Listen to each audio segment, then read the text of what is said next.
Magandang araw po. Ako po ay si Empress Sifikin Salazar Miguel. Ako po ay 5 gulang. Ako po ay tira sa Balacan, Davao City. Ako po ay pahilig ng basa.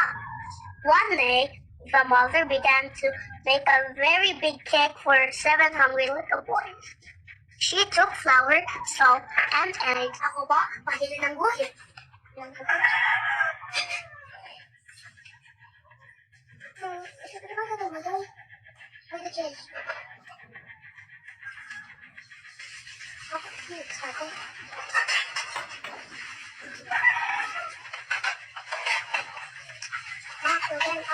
Ako po ay mahilig ng manta.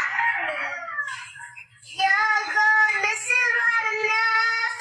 It's not enough for me.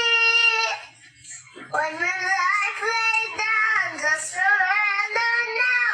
I gave you everything. Yago, this is not enough. It's not enough for me. Huwag mahilig ng sumayap.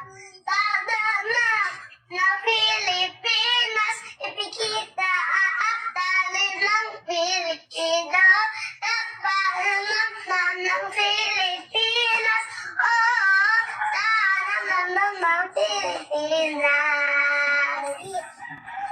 Gusto ko laki, maging isang doktor. Maraming salamat po.